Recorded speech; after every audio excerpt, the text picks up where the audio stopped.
নির্বাচনের কথা বললেই কিছু লোকের গাত্র ধাওয়া শুরু হয়ে যায়। কারণ কি জানেন? ওরা বলে কি, ওরা বলে যে নির্বাচন মানেই তো বিএনপি ক্ষমতা আসবে, তো বিএনপির হাতে ক্ষমতা দেওয়া যাবে না।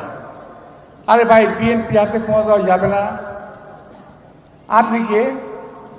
আমি বা ক্ষমতা নেওয়ার কে? আমরা তো কেউ নই। এই দেশের জনগণ নির্ধারণ করবে ক্ষমতায় কে আসবে। ভোটের অধিকারটা দিয়ে দেন না ভাই। আমরা স্পষ্ট ভাষায় বলতে চাই, নির্বাচনের পর যে দল ক্ষমতায় আসুক, এই দেশের স্বাধীনতার সার্বভৌমত্ব টিকে রাখার স্বার্থে আমরা তাকেই সমর্থন দিয়ে কাজ করে যাব। যাদেরকে আমরা ঐক্যবদ্ধ রাখার চেষ্টা করব, আমরা এটাও আশা করব যদি বিএনপি ক্ষমতা আসে, সকলে মিলে বিএনপিকে সমর্থন দিয়ে জাতীয় ঐক্যবদ্ধ রাখার চেষ্টা করবেন।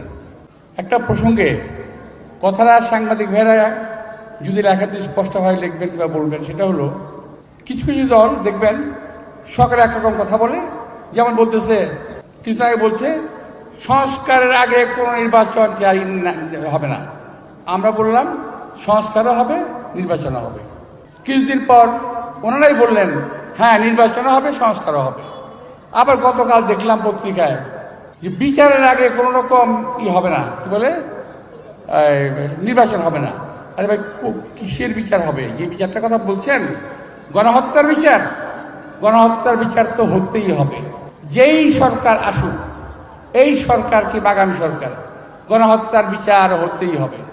যারা গণহত্যা করেছে, যারা লুট করেছে, যারা ছিনতাই করেছে, এই দেশে মানুষের অধিকার, এই দেশে মানুষের কথা বলার অধিকার, এই দেশে মানুষের সম্পদ লুণ্ঠন করেছে, যারা এই দেশের আমাদের বাচ্চাদেরকে, শিশু বাচ্চাদেরকে গুলি করে হত্যা করেছে, যারা গুলির নির্দেশ দিয়েছে, তারা কেউ যেন বিচারের হাত থেকে রেহাই না পায়।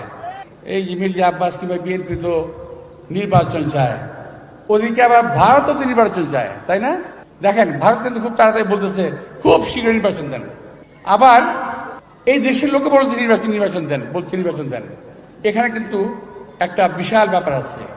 ভারত চাচ্ছে এই দেশে নির্বাচন ভারতের স্বার্থে, আমাদের স্বার্থে নয়, এই বাংলাদেশের স্বার্থে নয়। আর আমরা নির্বাচন চাচ্ছি আমাদের স্বার্থে, বাংলাদেশের জনগণের স্বার্থে, বাংলাদেশের জনগণের গণতন্ত্রের স্বার্থে। আর ভারত ভেবে নিয়েছে নির্বাচন দিলে একটা বাংলাদেশে একটা অঘটন ঘটবে, যেন তেন প্রকার একটা সরকার আসবে আর তারা তাদের লাঠি ঘোরাবে, আমাদের তাদের লাঠি ঘোরাবে। এই কথা ভাবলে হবে না প্রিয় প্রতিবেশী ভাইরা, এই কথা ভাববেন না কোনোদিন। সরকার যেই আসুক, সেই সরকার কখনোই দুর্বল হবে না।